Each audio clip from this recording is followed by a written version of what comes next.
Oi, pessoal, bora falar sobre o primeiro dia de provas do Enem de 2021. Hoje foi Linguagens, Humanas e Redação. Agora a gente vai falar sobre redação. Eu acho que todo mundo tá com uma impressão sobre o tema. Acho que é importante a gente desabafar sobre essa impressão. Eu vou pedir ajuda pra minha amiga Carol. Carol, o que você sentiu quando viu o tema? Como você acha que os alunos se sentiram? É o momento divã do Descomplica. Vamos lá, momento divã. A hora que eu li, fiquei apavorada. Falei assim, invisibilidade, registro civil. O que é registro civil, meu Deus? Juro pra você, não é algo óbvio. E acho que é legal, você deve se sentir bem aí de escutar a gente. Você achou ok ou você ficou tenso? Não, quando eu olhei, eu falei, os alunos vão ter aquele pico de adrenalina, momento de desespero. Meu Deus, eu não vou saber nada. Mas eu sei que vocês depois se acalmaram, leram os textos motivadores e conseguiram produzir a redação. Eu sempre falo pra eles, Rafa, primeira coisa, chegou lá, a gente fica impactado nisso. Busque sinônimos para que eu reconheça aquelas palavras. Cidadania, acesso, invisibilidade, registro civil, né? Dá uma mapeada naquela primeira impressão.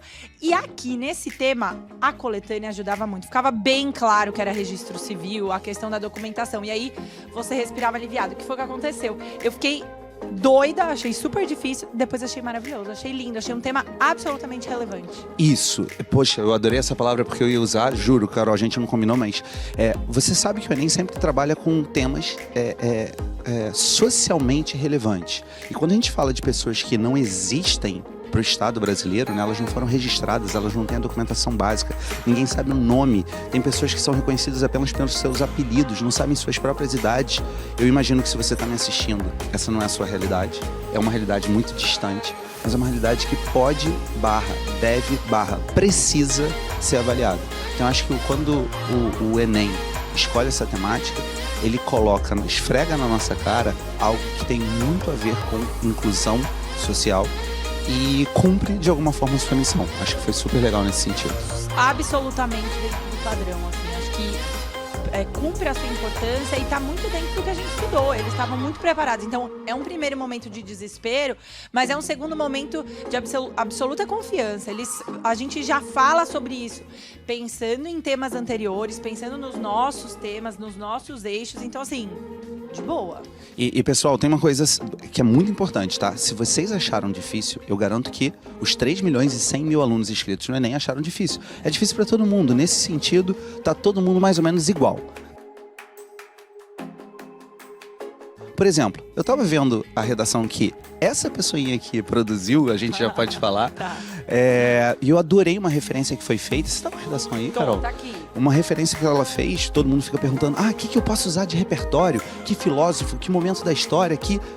Gente, olhem o que a Carol fez. Quer apresentar? Tá, vamos lá. Duas coisas que eu lembrei, Rafa, acho que isso é legal, né? É a terceira ou quarta etapa, depende aí da ordem que você vai seguir, das coisas que você tem que fazer em relação ao texto.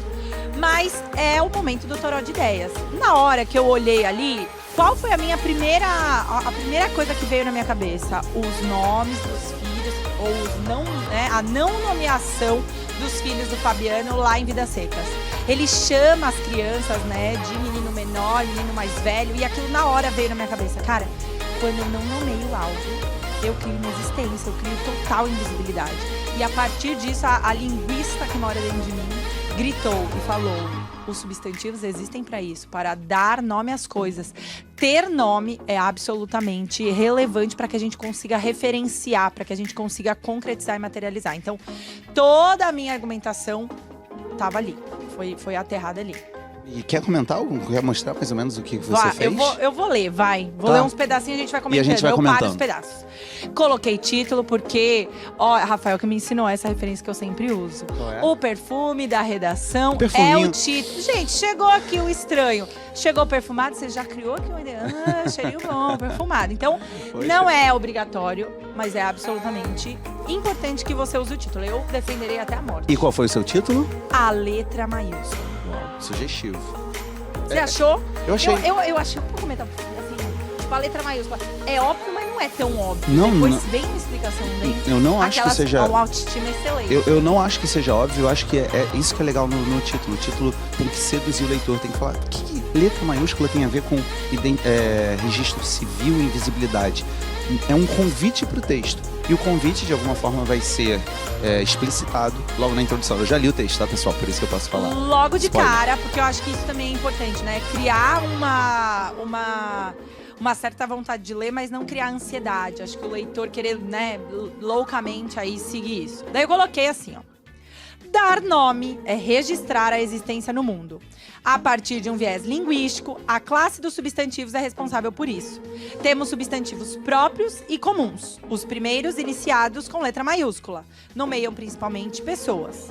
Os demais concretizam, entre tantas outras coisas, a denominação de lugares, objetos ou até sentimentos. Promover o acesso ao registro civil de nascimentos é garantir a visibilidade de todos os brasileiros. Ou seja, aqui uma apresentação do tema a partir desse viés morfológico da classe da palavra e uma tese sintética. Não disse sobre o que eu ia falar, só reforcei a importância da gente, né, trazer o reconhecimento e a visibilidade dessas pessoas.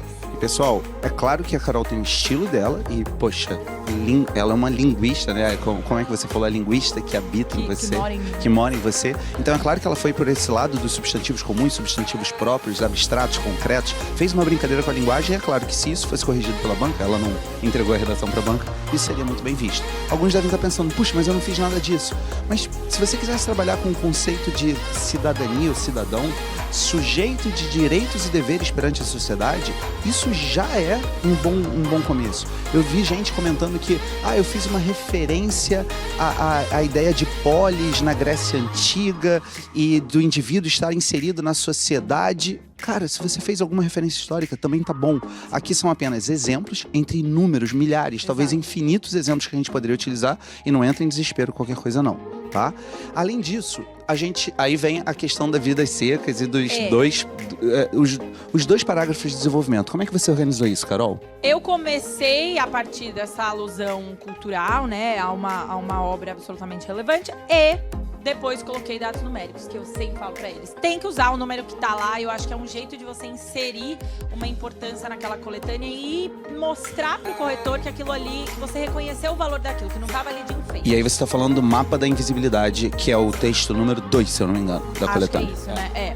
Olha o que eu coloquei, bem rapidinho.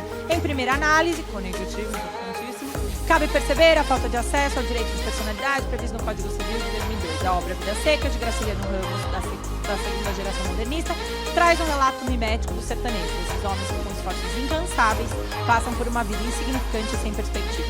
Fabiano e Sinhá Vitória têm 2 filhos, o menino mais velho e o menino mais novo. Percebe-se aqui uma cultura decorrente da marginalização e da absoluta falta de acesso. Crianças nascem e nunca chegam a ser registradas em cartórios de registro civil de pessoas naturais, não tendo documento que garante seus direitos e deveres, a certidão de nascimento, que estava mencionada ali muitas vezes como esse documento primordial que abria espaço para todo mundo. Pessoal, eu sei que uma leitura nunca é suficiente, rápido, mas a Carol, ela apontou marginalização de pessoas. Pessoas marginalizadas, elas estão excluídas do processo, estão invisíveis, temos que torná-las visíveis. Isso. Por favor. Então, um texto muito mais abstrato, para que agora a gente possa concretizar a partir de dados estatísticos e fazer essa exemplificação. Assim, é essencial atacar um problema crônico no país, o subregistro civil.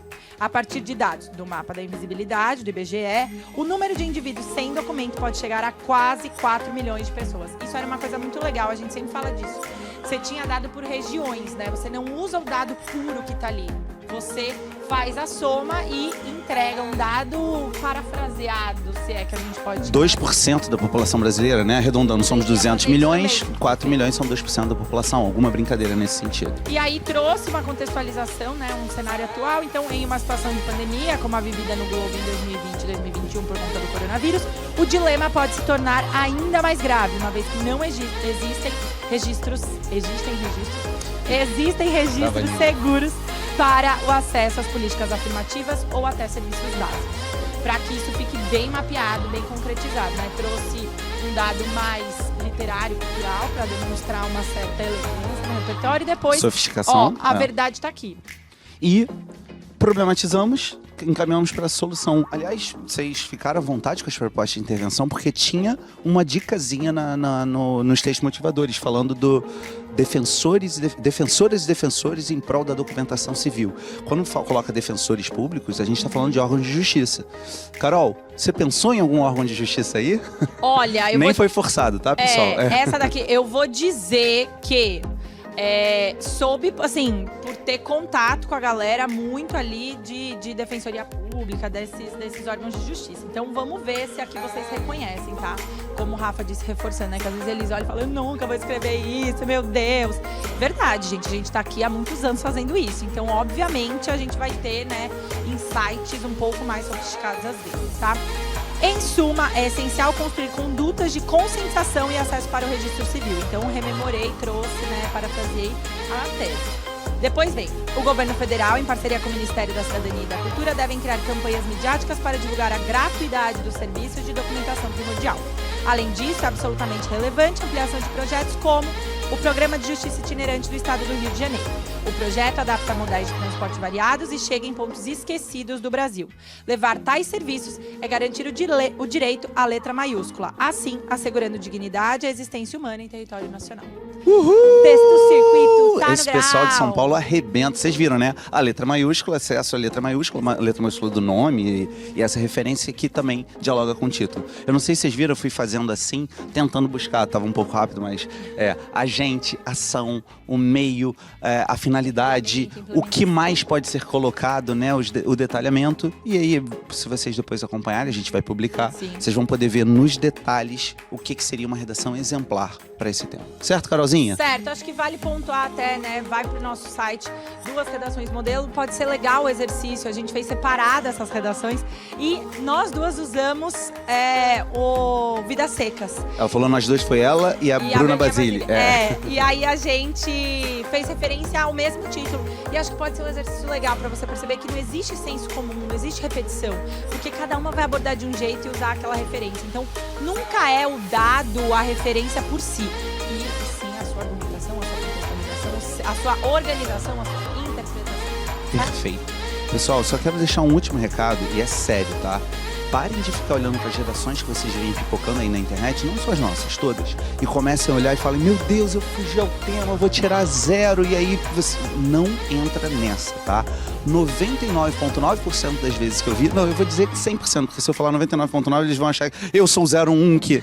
100% das vezes que os alunos me disseram, vou tirar 0, eles fizeram boas redações que foram avaliadas, e muitas delas conseguiram as notas mais altas. Então parem de besteira, vocês foram preparados, vocês conseguiram, depois daquele susto inicial, eu sei, isso é humano, é natural, conseguiram se acalmar e com certeza mandaram muito bem, certo? É isso.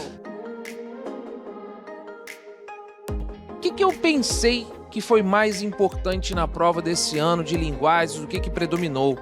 Eu sinto que a prova deste ano, ela trouxe uma densidade, um volume bem forte de textos. Venhamos e convenhamos, todos os anos, mais ou menos assim, né? Sempre muitos textos para serem lidos. Mas não sei, essa já foi a 8ª ou 9ª prova que eu faço do Enem, na sequência, direto. Então, obviamente que a gente compara com outros anos. Eu senti também, em algumas questões, por exemplo, que tinham 2 textos, né?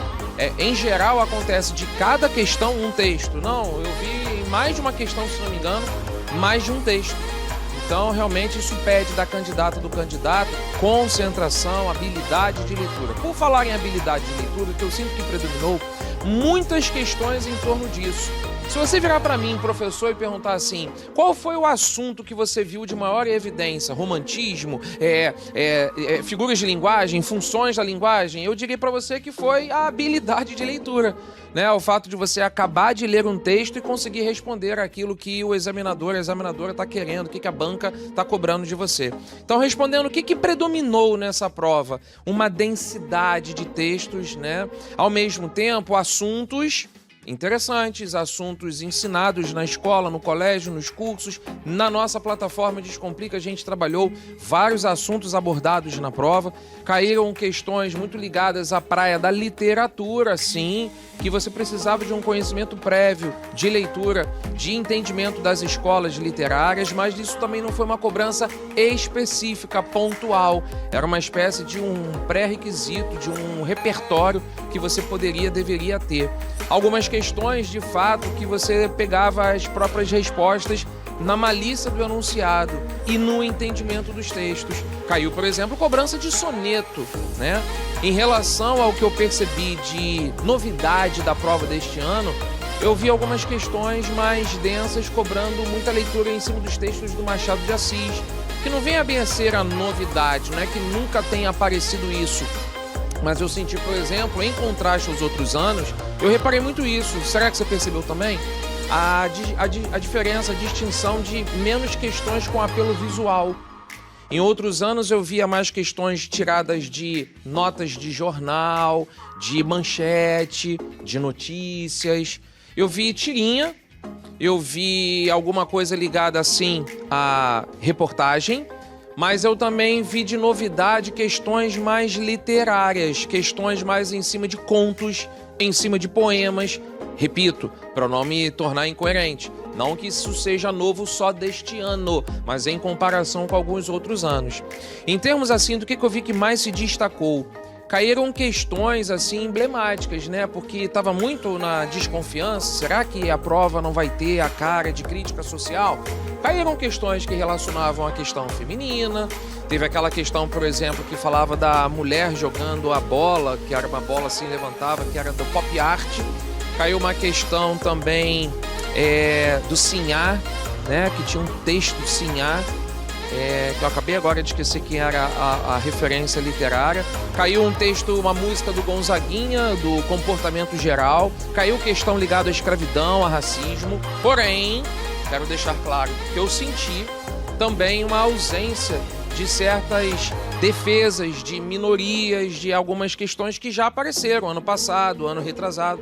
Ano passado teve uma questão que me marcou, que eu lembro até agora, que foi a diferença salarial entre os jogadores Neymar e Marta, né? Para justamente revelar como é que existe sim uma valorização do futebol no elemento masculino e não tanto no elemento feminino.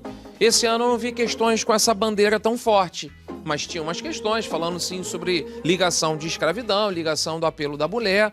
Mas eu achei as questões mais simplistas, mais rasas, não chamaria de superficiais, mas questões mais simples, ok? Destacando assim uma questão que eu percebi como uma questão bem difícil, eram questões que tinham enunciados às vezes, espera aí, mas a resposta é essa ou essa? Então às vezes as alunas, os alunos falam, os professores, as professoras não devem passar essa dificuldade. Eu sinto essa dificuldade às vezes. O que está sendo perguntado e qual é a resposta de fato? Essa, por exemplo, do texto da Sinhá já foi uma questão que me trouxe uma certa complexidade na hora de responder. Mas eu também lembraria de outras questões que tinham também aquela da máscara, que falava até o nome do artista, depois Romualdo, Ronald, alguma coisa assim, um autor até um pouco mais desconhecido para mim. E essa relação de obra de arte, a pergunta não estava muito clara para mim do que deveria ser respondido, como eu também tenho algumas visões críticas em outros anos a algumas questões de linguagens do Enem. Mas num panorama geral, achei a prova bem feita, achei a prova interessante, ao mesmo tempo muito cansativa, muito densa. E nessa hora fica o meu recado. Claro que pode, esse pós-prova, bater aquele clima de ai meu Deus, agora ainda tem o segundo dia. Bora levantar a poeira, sacode aí o cansaço, eu sei que é natural. Então tira um tempinho para você também, mas a gente já continua nessa próxima semana focada no nosso direcionamento para o segundo dia. Nada de desanimar, nada de dizer, eu não vou conseguir porque o primeiro dia já foi complexo. É complexo para você? Foi complexo também para muita gente. Então levanta aí a poeira, sacode, dá a volta por cima. Do Enem 2021, aquele que a gente vai fazer um comentário geral das provas de ciências humanas, porém com ênfase na minha área, que é a filosofia e sociologia, tá? Então, vamos lá. Ao contrário do que talvez muitos de nós estivéssemos com medo e desesperados de caraca, não vai ter tal tema, não vamos falar mais disso e afins, confesso que fiquei até surpreendida ao olhar a prova do Enem de 2021, que muitas temáticas que sempre foram bem recorrentes na prova do Enem continuaram caindo e continuaram sendo abordadas. Algo que a gente precisa levar em consideração e que a gente sofreu um impacto bem grande, bem brutal. Ao contrário dos últimos anos de prova de Enem, sempre caiu com muita frequência e muito mais questão, por exemplo, de filosofia do que de sociologia. Esse ano aconteceu exatamente o contrário. Em filosofia, que foi algo inovador, caíram assim, de cabeça que eu consigo pensar em 4 questões de filosofia. Em contraposição, sociologia dominou praticamente as provas de ciências humanas, num contexto geral. Aí até meus amigos podem falar isso, tá? A galera das humanas pode confirmar isso junto comigo.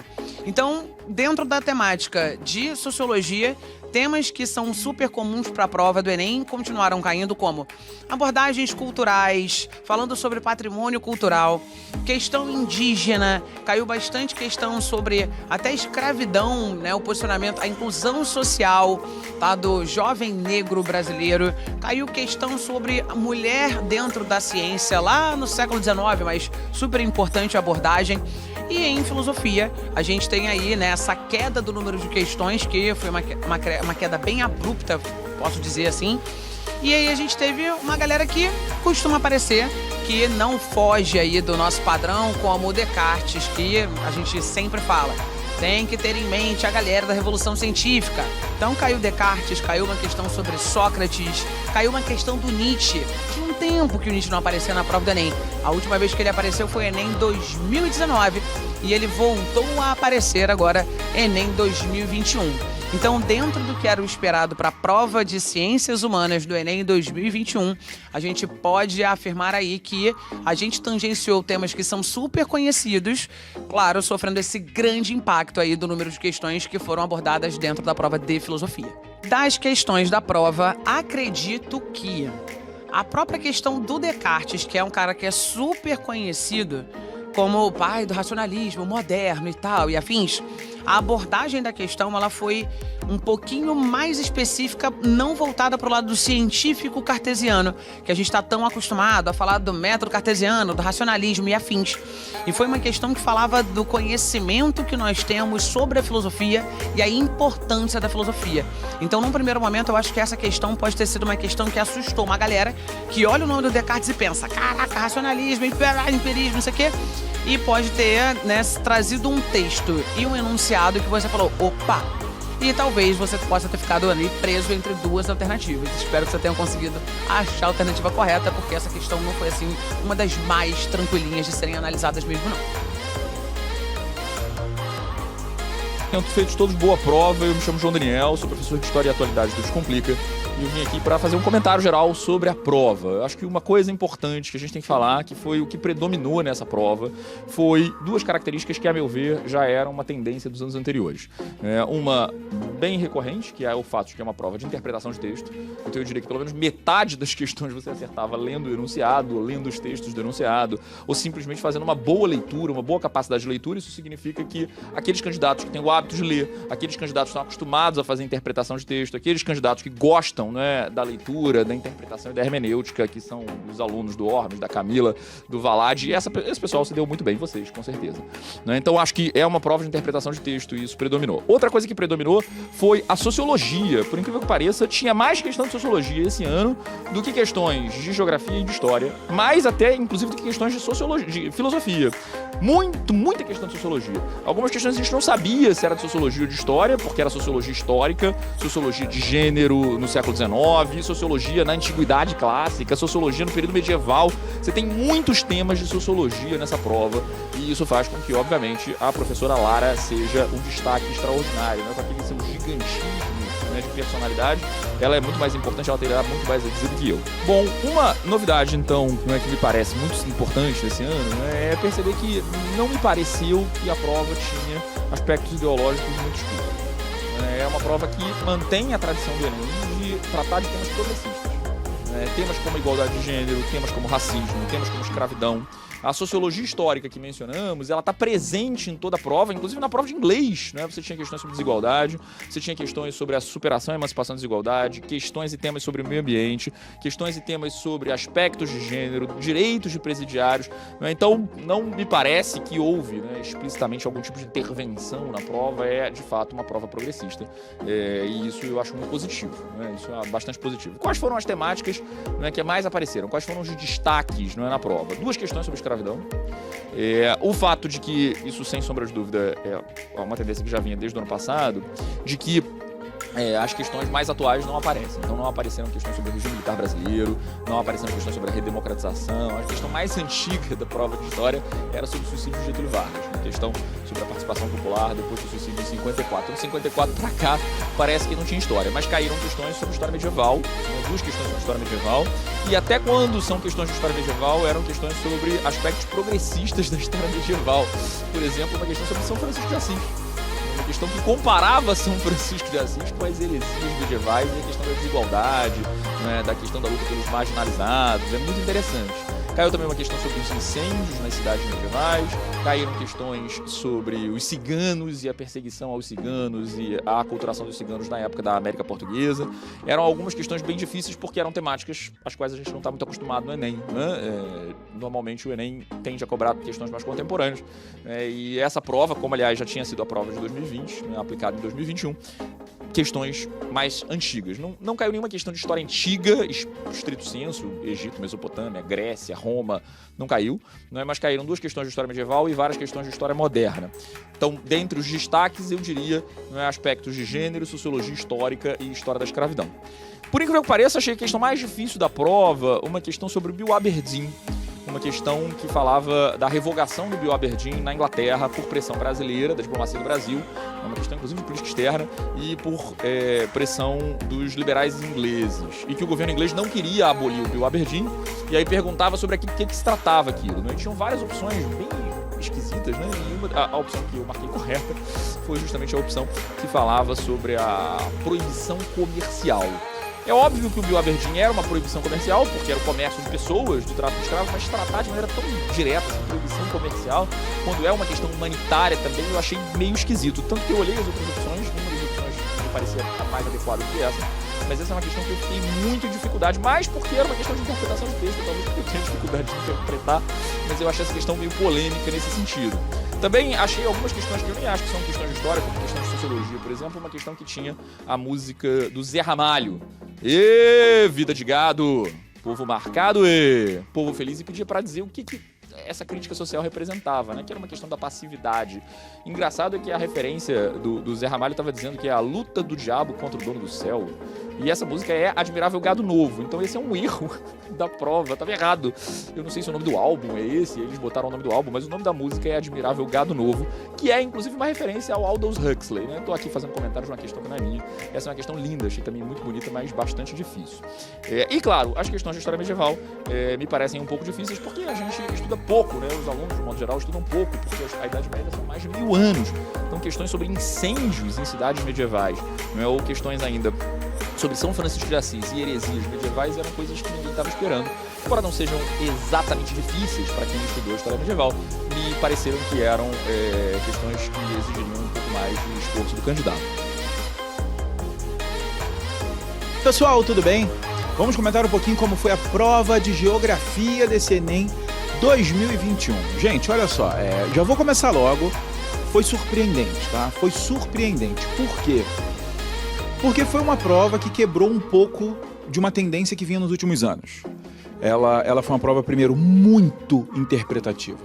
Muito, tá? É difícil lembrar um Enem em que o fator interpretação foi tão pesado quanto essa prova de Geografia 2021. A gente vinha numa crescente, as questões elas estavam vindo bastante conteudistas, algumas, que exigiam realmente do aluno ali bastante base para responder algumas coisas, e a gente percebeu que isso caiu demais.